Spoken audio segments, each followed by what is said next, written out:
यरूशलेम का मुद्दा इसराइल और फलस्तीनी अरबों के बीच के पुराने विवाद में एक अहम मुद्दा रहा है। आखिर क्यों ईसाई, इस्लाम और यहूदी तीनों धर्मों के लिए ये शहर इतना महत्वपूर्ण है?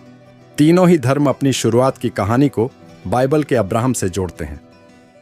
यरूशलेम, ईसाई, यहूदी और मुस्लिम सभी इस शहर से प्यार करते हैं और अपने धर्म की अलग अलग कहानियों से जोड़ते हैं, जिनके इतिहास को लेकर विवाद है।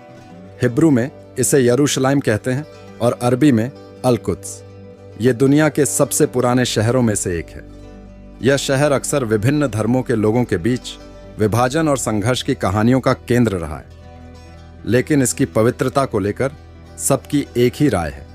यह पुराना शहर संकरी गलियों और ऐतिहासिक वास्तुकला का एक संगम है। यह 4 भागों में बंटा हुआ, जो कि जहां ईसाई, मुस्लिम, यहूदी और आर्मीनियाई सभ्यता के अंश हैं। दुनिया के सबसे पवित्र स्थलों में से एक ये शहर किसी किले जैसी पत्थर की दीवार से घिरा हुआ है। हर भाग अपनी आबादी को दर्शाता है। ईसाइयों के पास 2 भाग हैं, क्योंकि आर्मीनियाई भी ईसाई हैं उनका हिस्सा, जो कि चारों में सबसे छोटा है।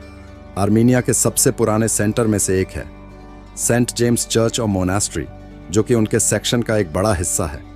वहाँ इस समुदाय ने अपनी सभ्यता और संस्कृति को बचाकर रखा है। ईसाइयों के क्वार्टर में चर्च ऑफ द होली सेपल्कर है, जो कि ईसाइयों के लिए बहुत महत्वपूर्ण है। ये जगह यीशु की कहानी, मृत्यु, सलीब पर चढ़ाने और पुनर्जीवन की कहानी का केंद्र है। अधिकांश ईसाई परंपराओं के अनुसार गोलगोथा या कलवारी की पहाड़ी पर यीशु को सूली पर चढ़ाया गया था।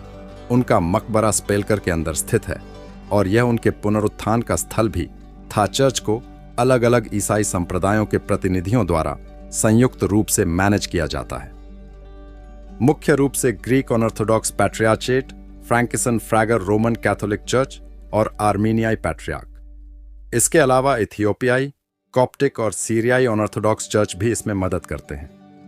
यह दुनिया भर के लाखों ईसाइयों के लिए प्रमुख तीर्थ स्थलों में से एक है। मुस्लिम क्वार्टर चारों में से सबसे बड़ा है।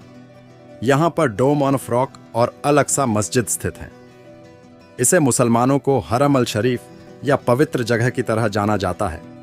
ये मस्जिद इस्लाम का तीसरा सबसे पवित्र स्थल है और वक्फ नामक एक इस्लामिक ट्रस्ट के प्रशासन के अधीन है। मुसलमानों का मानना है कि पैगंबर मोहम्मद ने यात्रा के दौरान मक्का से यहाँ तक का सफर तय किया और सभी प्रॉफिट की आत्माओं के साथ प्रार्थना की। कुछ ही कदम की दूरी पर डोम ऑफ द रॉक की आधारशिला है। मुस्लिम मानते हैं कि यहीं से वो जन्नत की ओर गए थे। पूरे साल मुस्लिम पवित्र स्थान पर आते हैं। खास तौर पर रमजान के पवित्र महीने के दौरान हर शुक्रवार को हजारों की संख्या में मुसलमान यहाँ नमाज अदा करते हैं। यहूदियों वाले हिस्से में कोटेल या वेस्टर्न वॉल है। ये दीवार पवित्र मंदिर का अवशेष है। उस मंदिर के अंदर यहूदियों का सबसे पवित्र स्थान था। यहूदियों का मानना है कि यही वो जगह है जहां आधारशिला रख पूरी दुनिया का निर्माण किया गया था और यहीं पर अब्राहम ने अपने बेटे आइजैक की कुर्बानी दी थी। यहूदी मानते हैं कि Dome of the Rock Holy of Holies की जगह है। इस जगह की देखरेख rabbi of the Western Wall करती है और हर साल यहाँ लाखों श्रद्धालु आते हैं, खासतौर पर छुट्टियों के समय।